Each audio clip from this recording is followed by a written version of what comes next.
Bueno, pues imaginemos por un momento la siguiente situación. Llegar a los 75 años con la vida ya totalmente estructurada. O sea, las redes de seguridad tejidas, el patrimonio consolidado y un entorno completamente predecible. Claro, la etapa donde uno ya busca tranquilidad, ¿no? Esa estabilidad tan deseada. Exacto. Y de repente, así de la nada, se recibe un mandato absoluto. Un mandato que exige desmantelar toda esa seguridad, abandonar el país natal, despedirse de la familia extendida y empezar a caminar hacia un destino que, fíjate, ni siquiera aparece en el mapa. Es una premisa francamente absurda, si lo piensas fríamente. Un salto al vacío que rompe por completo con la estructura clásica del viaje del héroe a la que estamos tan acostumbrados. Bienvenidas a una nueva exploración a fondo. Hoy nuestra misión se centra exclusivamente en el capítulo 12 del Génesis, un pasaje verdaderamente fundamental de ese inmenso documento histórico que llamamos simplemente la Biblia. Yo estoy Encantado de sumergirme en esto hoy, porque vamos a analizar la historia de Abraham, un hombre que recibe una promesa monumental, pero que casi al instante choca de bruces con la dura y cruda realidad de la supervivencia. Pero antes de seguir, quiero hacer una pequeña pausa para establecer una regla fundamental para quienes nos escuchan. Dado que la Biblia contiene, material con una inmensa carga histórica y religiosa, quiero aclarar que este análisis es completamente neutral e imparcial. Totalmente. O sea, aquí no tomamos partido. Eso es, no respaldamos visiones específicas ni dogmas. Nuestro objetivo hoy es transmitir y analizar de forma puramente objetiva las ideas y eventos tal como aparecen en el texto original, haciéndolo apto e interesante para todo público. Me parece una aclaración importantísima. Y a ver, adelantando un poco el recorrido de hoy, vamos a ver el llamado para dejar la tierra natal, la grandísima promesa de una bendición universal, el viaje hacia Canaán junto a su esposa Sarai y su sobrino Lot, y finalmente un dramático descenso a Egipto provocado por una hambruna. Madre mía, es que pasa de todo en un solo capítulo. Pasa de todo, ya te digo. Y esto es relevante hoy porque, en el fondo, es un estudio clásico sobre la naturaleza humana.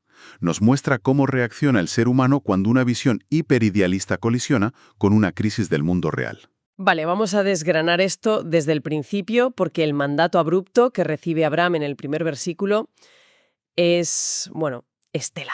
Es durísimo. El texto documenta una directriz de Jehová que es brutal por lo breve que es. Le dice: «Vete de tu tierra y de tu parentela y de la casa de tu padre a la tierra que te mostraré». O sea, la radicalidad de pedir esto a alguien en esa época es alucinante. Es que no estamos hablando de una simple mudanza, ¿eh?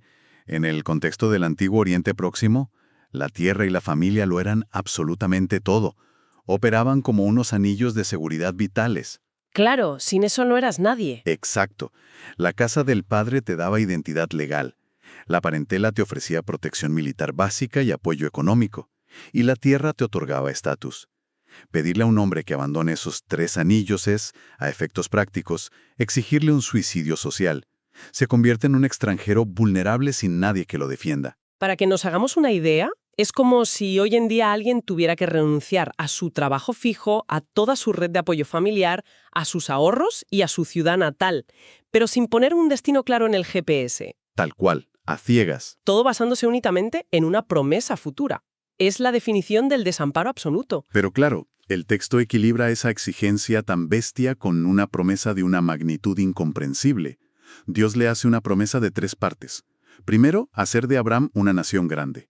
Segundo, bendecirlo y engrandecer su nombre. ¿Vale? ¿Hasta ahí bien? Y tercero, la promesa culminante. Le dice que serán benditas en ti todas las familias de la tierra.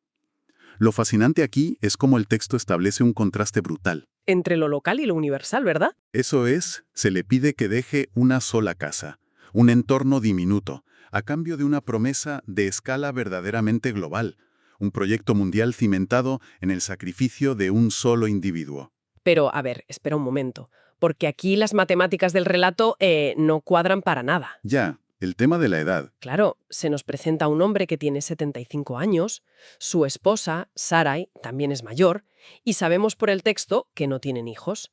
Entonces, ¿cómo se supone que un anciano nómada sin descendencia va a generar un impacto demográfico que alcance a todas las familias del planeta? parece casi una hipérbole. Parece una exageración, sí, pero ese es precisamente el motor literario de todo el documento.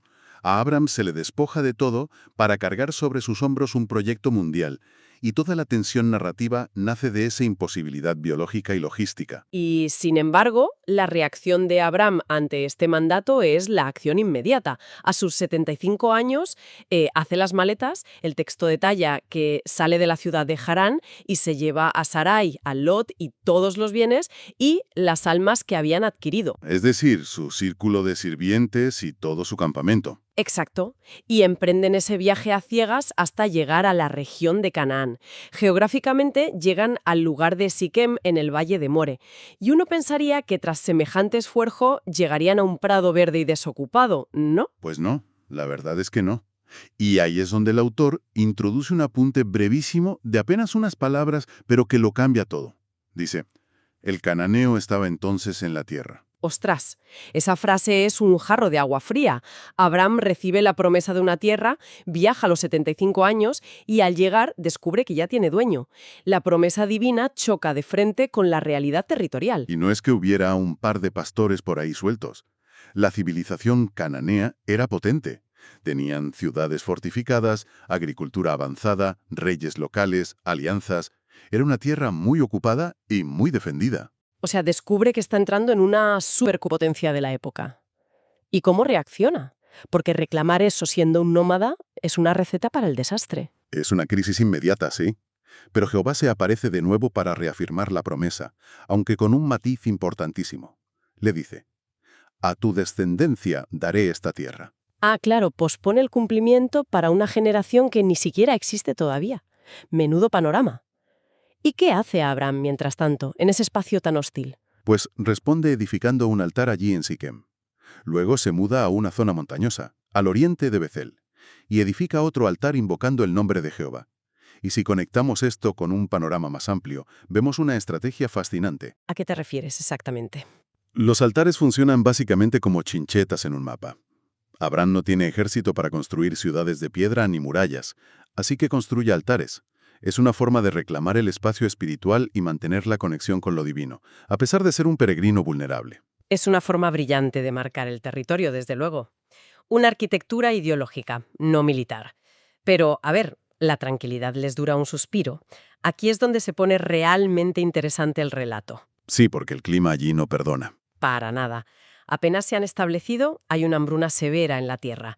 Un desastre que hace imposible quedarse en Canaán y que obliga a la caravana a moverse hacia el sur. Tienen que descender a Egipto para buscar comida. Y Egipto, recordemos, era el granero del mundo antiguo gracias al Nilo.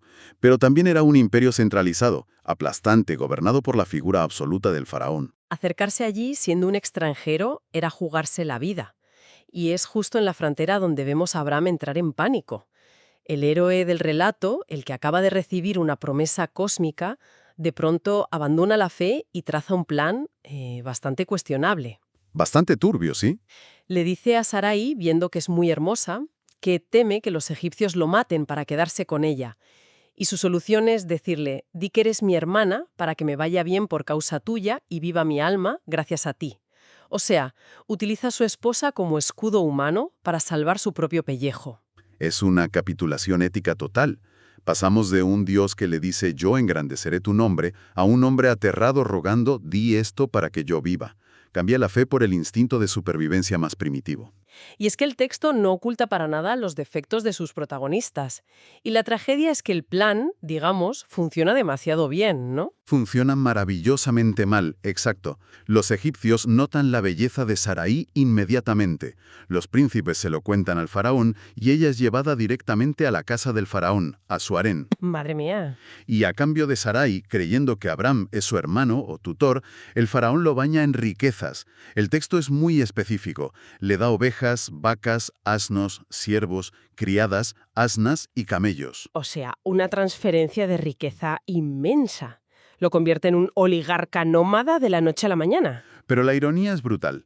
Abraham sobrevive a la hambruna y se hace rico, sí, pero al altísimo costo de perder a su esposa. Exacto. Ha vendido el mismísimo futuro de su familia por un rebaño de camellos. Pone en riesgo la única línea familiar que podía formar esa nación grande que se le había prometido. Y se queda callado con su riqueza porque si confiesa, lo ejecutan. Es un callejón sin salida. Es una parálisis total a nivel humano. Y por eso la situación requiere una resolución externa, divina. Jehová interviene directamente. Se salta toda la burocracia humana y hiere a Faraón y a su casa con grandes plagas por causa de Sarai. Y esas plagas fuerzan a Faraón a investigar y a descubrir el engaño, claro. Lo que nos lleva a una confrontación que debió ser tensísima. Faraón llama a Abram y le echa una bronca monumental. Le lanza unas preguntas que son como puñales. Tal cual. Le dice, ¿qué es esto que has hecho conmigo? ¿Por qué no me declaraste que era tu esposa? ¿Por qué dijiste es mi hermana? Y esto plantea una pregunta importante sobre la moralidad de toda la escena. Faraón es el gobernante extranjero, el líder pagano que ni siquiera conoce a Jehová, y sin embargo termina siendo la voz de la rectitud moral aquí. Es alucinante esa inversión de roles. Totalmente. Es el rey pagano quien ejerce de brújula ética y le reprocha el engaño al patriarca. El texto bíblico no intenta blanquear los crímenes de su fundador en absoluto. Muestra a Abram mudo, sin excusas, y el desenlace es fulminante. Faraón le devuelve a Sarai diciendo, tómala y vete, y da órdenes a su guardia para que los escolten fuera del país. A Abram, a su esposa y a todo lo que tenía. Es una deportación en toda regla, vamos. Entonces, ¿qué significa todo esto? Porque Abram sale de Egipto no como un héroe triunfante, sino siendo deportado tras ser descubierto en una mentira. Pues mira, si condensamos este capítulo vemos una dualidad tremenda. En unos pocos versículos pasamos de la cumbre de la fe, donde se deja todo por una promesa divina, a la cruda y desordenada realidad humana del miedo y el engaño. El mensaje subyacente es que la promesa divina avanza a pesar de las fallas monumentales de quienes la reciben. Pues sí, un retrato sin filtros. Pero hay un detalle que me deja pensando y que quiero dejarle a quienes nos escuchan hoy como reflexión final. A ver, cuenta. Abram sale de Egipto siendo deportado, humillado, pero sale conservando todas las riquezas, sirvientes y ganado que obtuvo a través de ese engaño. La pregunta es, ¿hasta qué punto ese éxito material inicial basado en una mentira plantaría las semillas de futuros conflictos para él y su descendencia? Uy, buena pregunta. ¿El fin justificó los medios porque lograron sobrevivir? ¿O las consecuencias de lo que pasó en Egipto lo perseguirán a lo largo de su historia? Ahí lo dejamos para que lo meditéis. Da mucho que pensar, desde luego. Muchísimo. Y bueno, hasta aquí nuestra exploración a fondo de hoy. Invitamos calurosamente a toda la audiencia a suscribirse y unirse al canal para no perderse los próximos análisis de estos textos tan complejos y fascinantes. Hasta la próxima. Un saludo.